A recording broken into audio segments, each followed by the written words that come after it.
बोलो सियावर रामचंद्र भगवान की जय। अभी बहुत ही उत्तम कार्तिक मास चल रहा है।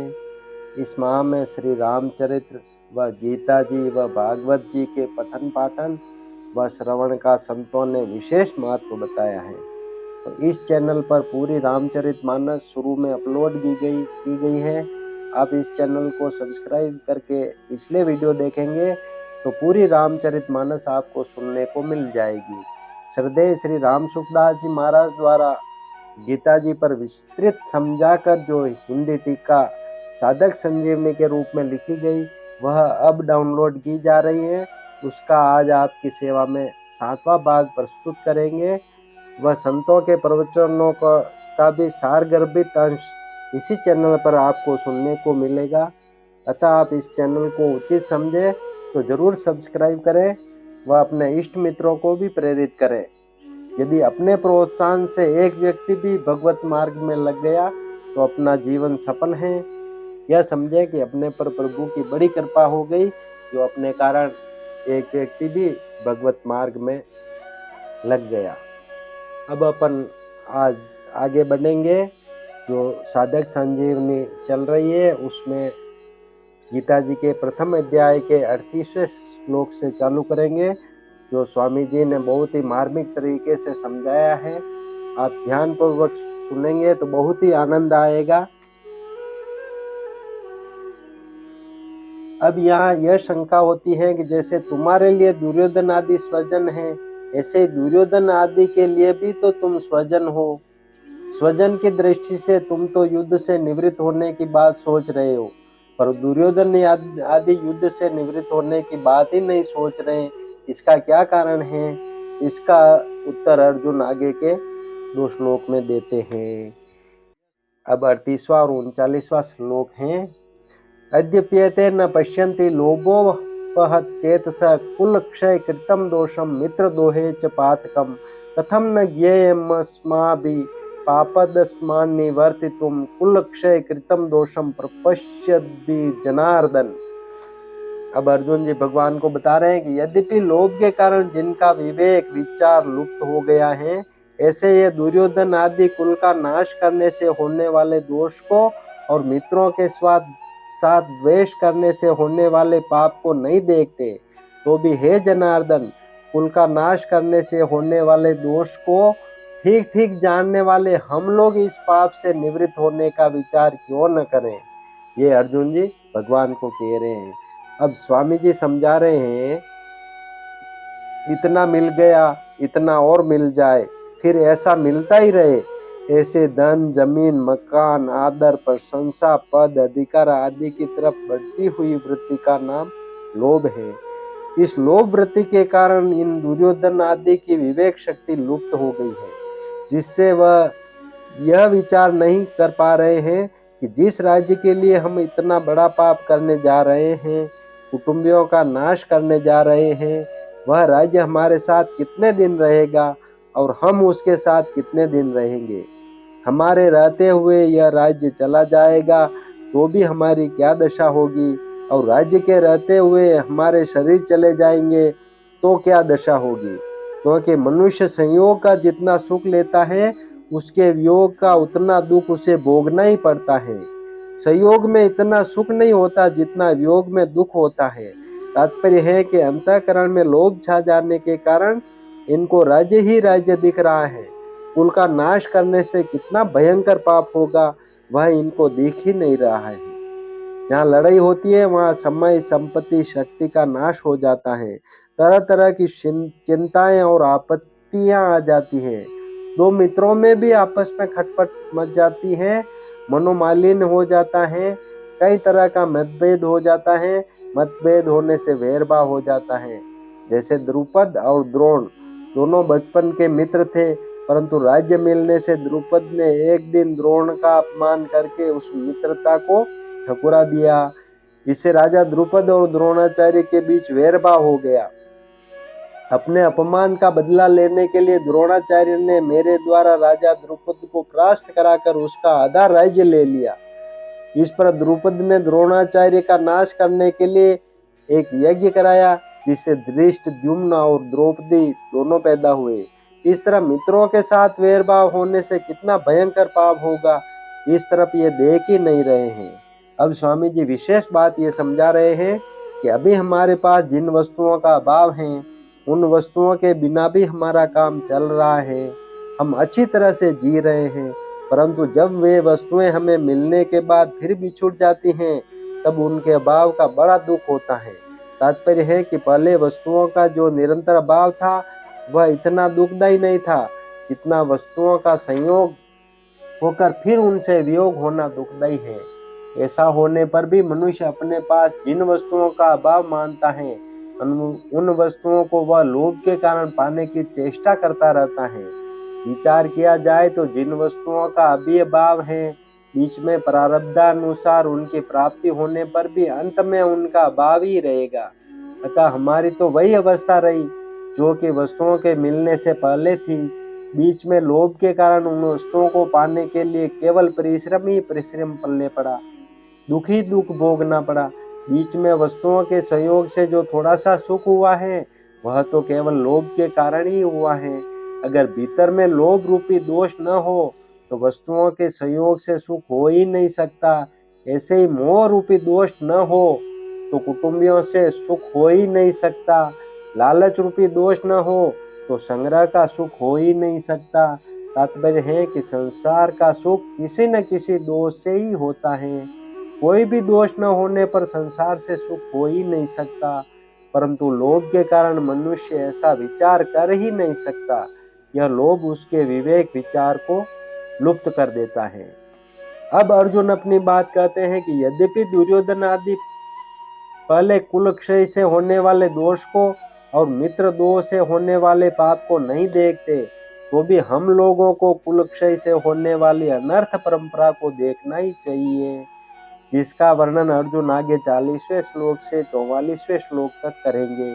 क्योंकि हम कुलक्षय से होने वाले दोषों को भी अच्छी तरह से जानते हैं और मित्रों के साथ द्रोह वैर द्वेष से होने वाले पाप को भी अच्छी तरह से जानते हैं।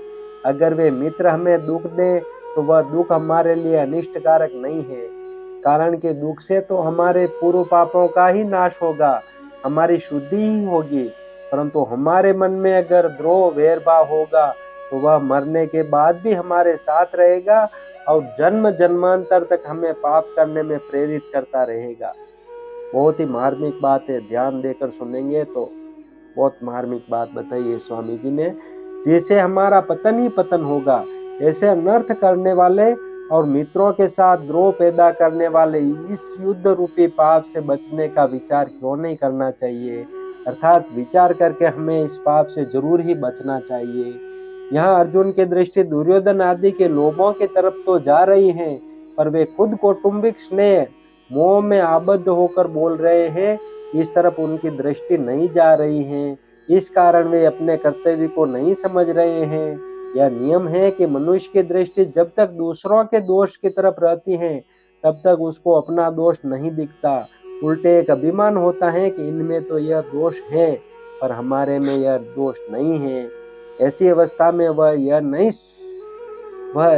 यह सोच ही नहीं सकता कि अगर इनमें कोई दोष है तो हमारे में भी कोई दूसरा दोष हो सकता है। दूसरा दोष यदि न भी हो तो भी दूसरों का दोष देखना यह दोष तो है ही। दूसरों का दोष देखना भी एक प्रकार का दोष है। दूसरों का दोष देखना एवं अपने में अच्छाई का अभिमान करना, ये दोनों दोष साथ में ही रहते हैं। अर्जुन को भी दुर्योधन आदि में दोष दिख रहे हैं और अपने में अच्छाई का अभिमान हो रहा है। अच्छाई के अभिमान की छाया में मात्र दोष रहते हैं, इसलिए उनको अपने में मोह रूपी दोष नहीं दिख रहा है। कुल का क्षय करने से होने वाले जिन दोषों को हम जानते हैं, वे दोष कौन से हैं, उन दोषों की परंपरा आगे के 5 श्लोकों में बताते हैं। अब 40वां श्लोक है पहले अध्याय का। कुल क्षय प्रणश्यन्ति कुल धर्मा सनातना धर्मे नष्टे कुलम कृत्सन धर्मो अभिभवेत्युत।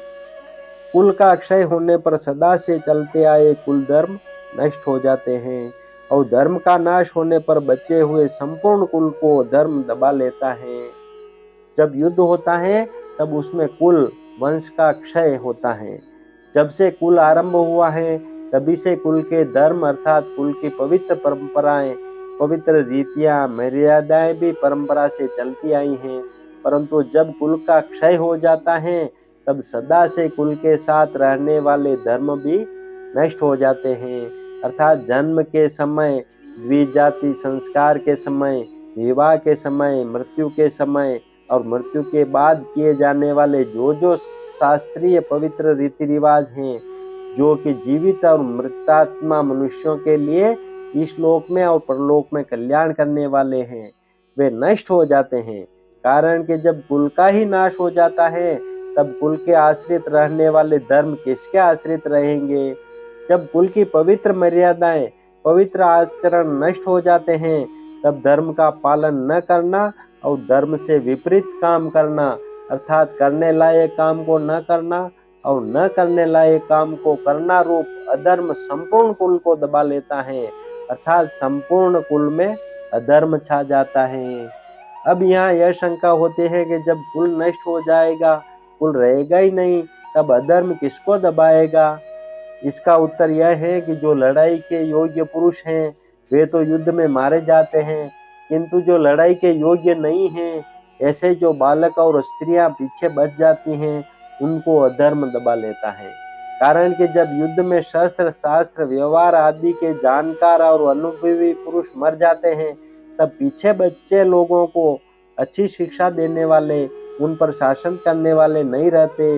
इससे मर्यादा का, व्यवहार का ज्ञान न होने से वे मनमाना आचरण करने लग जाते हैं। अर्थात वे करने लायक काम को तो करते नहीं और न करने लायक काम को करने लग जाते हैं, इसलिए उनमें अधर्म फैल जाता है। अब 41वां श्लोक है, अधर्मा विभवात कृष्ण प्रदुष्यन्ति कुल स्त्रिय स्त्रीषु दुष्टासु वार्णे जायते वर्ण शंकर। अर्जुन जी कह रहे हैं, हे कृष्ण, अधर्म के अधिक बढ़ जाने से कुल की स्त्रियां दूषित हो जाती हैं और वार्ष्णेय स्त्रियों के दूषित होने पर वर्ण शंकर पैदा हो जाते हैं। धर्म का पालन करने से अंतःकरण शुद्ध हो जाता है। अंतःकरण शुद्ध होने से बुद्धि सात्विकी बन जाती है। सात्विकी बुद्धि में क्या करना चाहिए और क्या नहीं करना चाहिए इसका विवेक जागृत रहता है। परंतु जब कुल में अधर्म बढ़ जाता है तब आचरण अशुद्ध होने लगते हैं, जिससे अंतःकरण अशुद्ध हो जाता है। अंतःकरण अशुद्ध होने से बुद्धि तामसी बन जाती है। बुद्धि तामसी होने से मनुष्य अकर्तव्य को कर्तव्य और कर्तव्य को अकर्तव्य मानने लगता है। अर्थात उसमें शास्त्र मर्यादा से उल्टी बातें पैदा होने लगती है। इस विपरीत बुद्धि से कुल की स्त्रियां दूषित और व्यभिचारिणी हो जाती हैं। स्त्रियों के दूषित होने पर वर्ण संकर पैदा हो जाता है। पुरुष और स्त्री दोनों अलग अलग वर्ण के होने पर उनसे जो संतान पैदा होती है वह वर्ण संकर कहलाती है। अर्जुन यहाँ कृष्ण संबोधन देकर यह कह रहे हैं कि आप सबको खींचने वाले होने से कृष्ण कहलाते हैं, तो आप यह बताएं कि हमारे कुल को आप किस तरफ खींचेंगे अर्थात किधर ले जाएंगे। वार्ष्णेय संबोधन देने का भाव है कि आप विष्णु वंशियों में अवतार लेने के कारण वार्ष्णेय कहलाते हैं, परंतु जब हमारे कुल वंश का नाश हो जाएगा तब हमारे वंशज किस कुल के कहलाएंगे। अतः कुल का नाश करना उचित नहीं है। अब 42वां श्लोक है, शंकरो नारकायेव कुलज्ञानाम कुलस्य च पतन्ति पितरो हेषाम लुप्त पिंडो दक्रिया। वर्ण शंकर कुलगातियों को और कुल को नरक में ले जाने वाला ही होता है। श्राद्ध और तर्पण न मिलने से इन कुलगातियों के पितर भी अपने स्थान से गिर जाते हैं। वर्ण मिश्रण से पैदा हुए वर्ण संकर संतान में धार्मिक बुद्धि नहीं होती। वह मर्यादाओं का पालन नहीं करता, क्योंकि वह खुद बिना मर्यादा से पैदा हुआ है। इसलिए उसके खुद के कुल धर्म न होने से वह उनका पालन नहीं करता, प्रत्युत कुल धर्म अर्थात कुल मर्यादा से विरुद्ध आचरण करता है। जिन्होंने युद्ध में अपने कुल का संहार कर दिया है उनको कुलघाती कहते हैं। वर्ण संकर ऐसे कुलघातियों को नरकों में ले जाता है। केवल कुलघातियों को ही नहीं, प्रत्युत कुल परंपरा नष्ट होने से संपूर्ण कुल को भी वह नरकों में ले जाता है। जिन्होंने अपने कुल का नाश कर दिया है ऐसे इन कुलगातियों के पितरों को वर्ण संकर के द्वारा पिंड और पानी, श्राद्ध और तर्पण न मिलने से उन पितरों का पतन हो जाता है। कारण कि जब पितरों को पिंड पानी मिलता रहता है तब वे उस पुण्य के प्रभाव से ऊंचे लोकों में रहते हैं, परंतु जब उनको पिंड पानी मिलना बंद हो जाता है तब उनका वहां से पतन हो जाता है, अर्थात उनकी स्थिति उन लोकों में नहीं रहती। पितरों को पिंड पानी न मिलने के कारण यह है कि वर्ण संकर को पूर्वजों के प्रति आदर बुद्धि नहीं होती। इस कारण उनमें पितरों के लिए श्राद्ध तर्पण करने की भावना ही नहीं होती।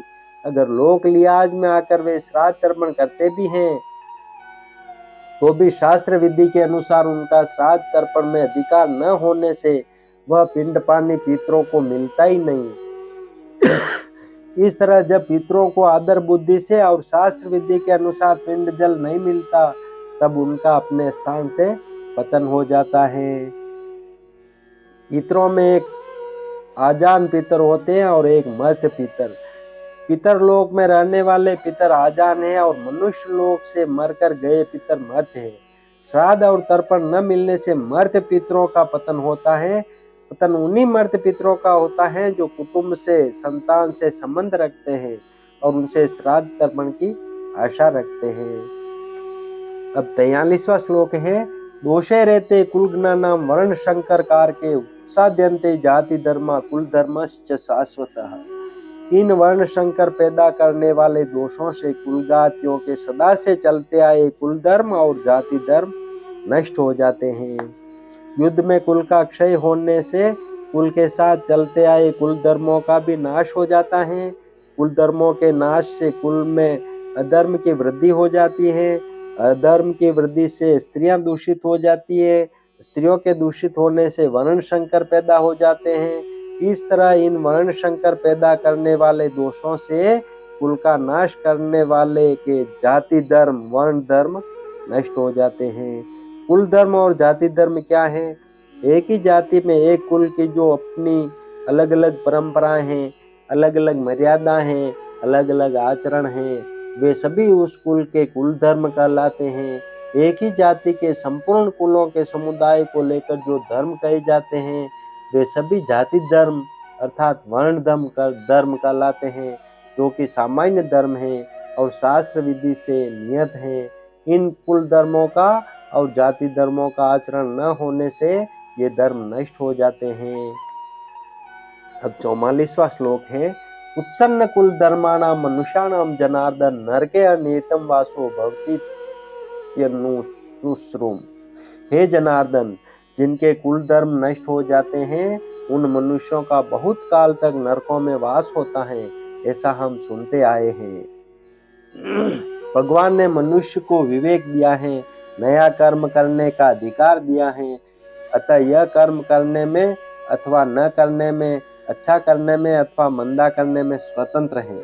इसलिए इसको सदा विवेक विचार पूर्वक कर्तव्य कर्म करने चाहिए। परंतु मनुष्य सुख भोग आदि के लोभ में आकर अपने विवेक का आदर निरादर कर देते हैं और राग द्वेष वशीभूत हो जाते हैं, जिससे उनके आचरण शास्त्र और कुल मर्यादा के विरुद्ध होने लगते हैं। परिणाम स्वरूप इस लोक में उनकी निंदा, अपमान, तिरस्कार होता है और परलोक में दुर्गति, नरकों की प्राप्ति होती है। अपने पापों के कारण उनको बहुत समय तक नरकों का कष्ट भोगना पड़ता है, ऐसा हम परंपरा से बड़े बूढ़े गुरुजनों से सुनते आए हैं। कुलगाती और उनके कुल के सभी मनुष्यों का समावेश किया गया है, अर्थात कुलगातियों के पहले जो हो चुके हैं उन पितरों का अपना और आगे होने वाले वंश का समावेश किया गया है।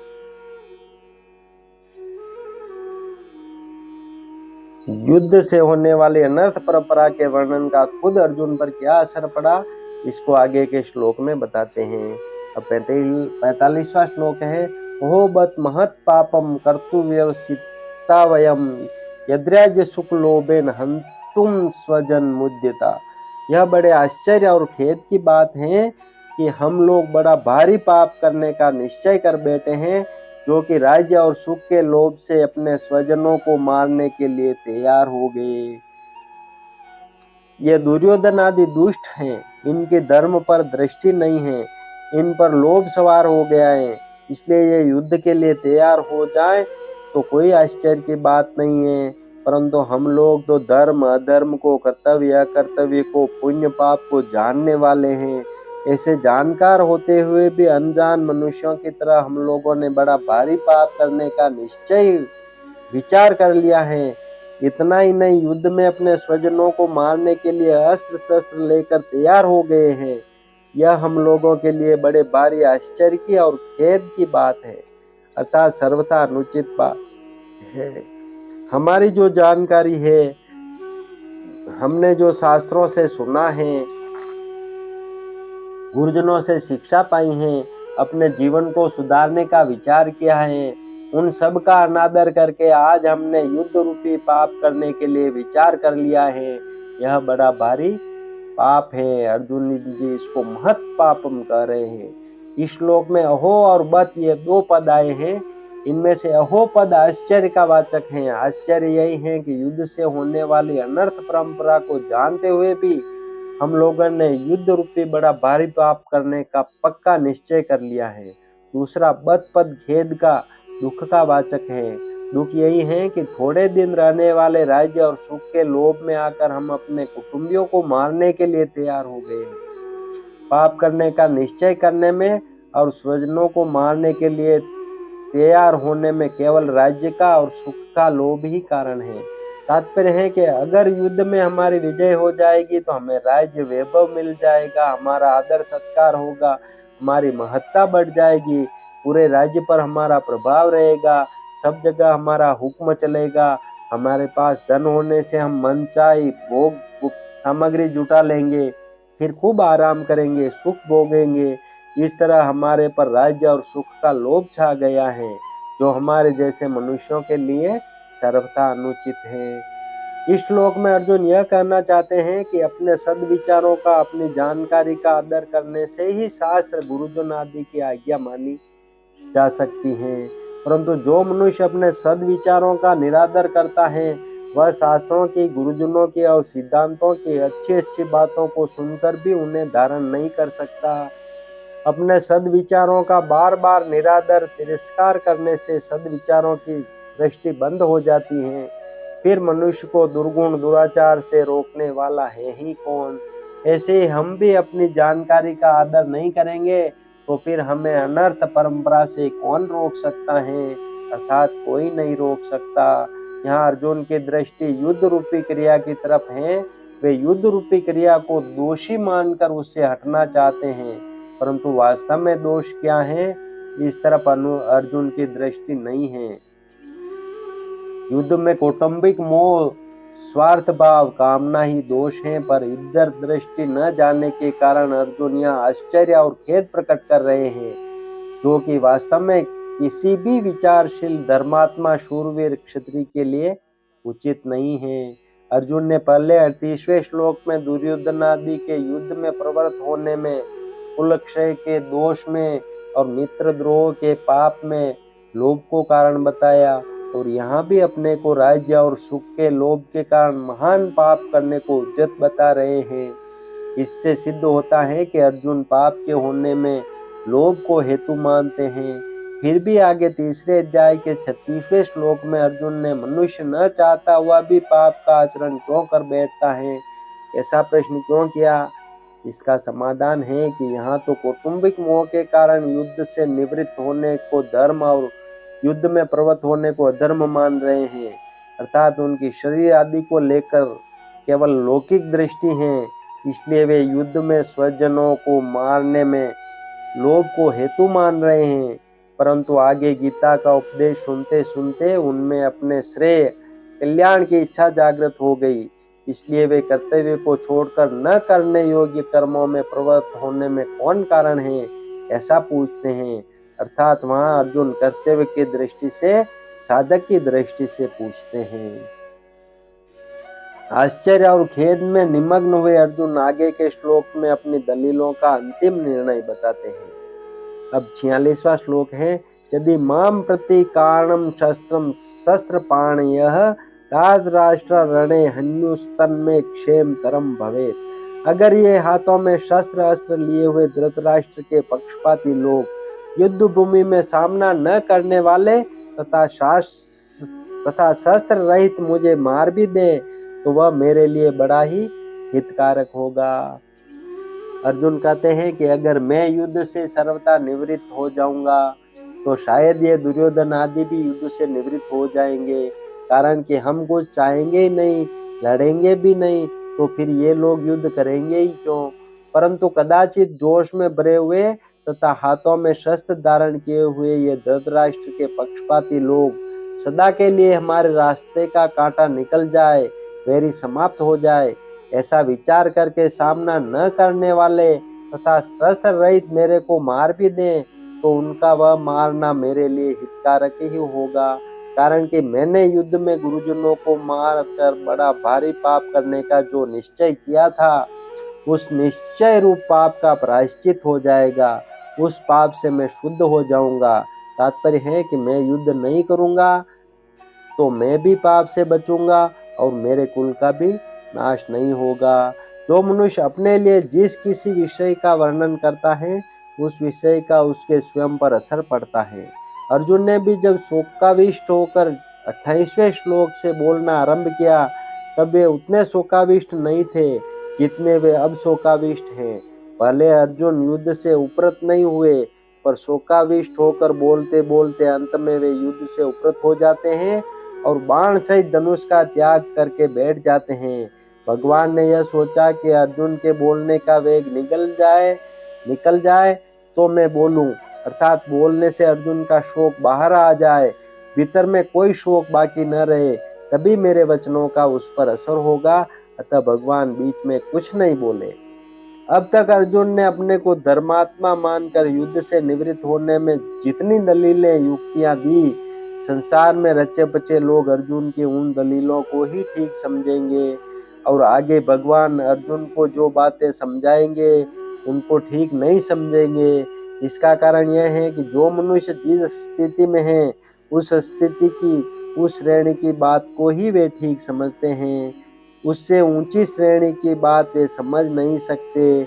अर्जुन के भीतर कौटुंबिक मोह है और उस मोह से आविष्ट होकर ही वे धर्म की साधुता की बड़ी अच्छी अच्छी बातें कह रहे हैं। अतः जिन लोगों के भीतर कौटुंबिक मोह है उन लोगों को ही अर्जुन की बातें ठीक लगेगी, परंतु भगवान की दृष्टि जीव के कल्याण की तरफ है कि उसका कल्याण कैसे हो। भगवान की इस ऊंची श्रेणी की दृष्टि को वे लौकिक दृष्टि वाले लोग समझ ही नहीं सकते। अतः वे भगवान की बातों को ठीक नहीं मानेंगे, प्रत्युत ऐसा मानेंगे कि अर्जुन के लिए युद्ध रूपी पाप से बचना बहुत ठीक था, पर भगवान ने उनको युद्ध में लगाकर ठीक नहीं किया। वास्तव में भगवान ने अर्जुन से युद्ध नहीं कराया है, प्रत्युत उनको अपने कर्तव्य का ज्ञान कराया है। युद्ध तो अर्जुन को कर्तव्य रूप से स्वतः प्राप्त हुआ था, अतः युद्ध का विचार तो अर्जुन का खुद का ही था। वे स्वयं ही युद्ध में प्रवृत्त हुए थे, तभी वे भगवान को निमंत्रण देकर लाए थे, परंतु उस विचार को अपनी बुद्धि से अनिष्ट कारक समझकर वे युद्ध से विमुख हो रहे थे, अर्थात अपने कर्तव्य के पालन से हट रहे थे। इस पर भगवान ने कहा कि यह जो तू युद्ध नहीं करना चाहता यह तेरा मोह है, अतः समय पर जो कर्तव्य स्वतः प्राप्त हुआ है उसका त्याग करना उचित नहीं है। कोई बद्रीनारायण जा रहा था परंतु रास्ते में उसे दिशा भ्रम हो गया, अर्थात उसने दक्षिण को उत्तर और उत्तर को दक्षिण समझ लिया, अतः वह बद्रीनारायण की तरफ न चलकर उल्टा चलने लग गया। सामने से उसको एक आदमी मिल गया। उस आदमी ने पूछा कि भाई कहाँ जा रहे हो? वह बोला बद्रीनारायण।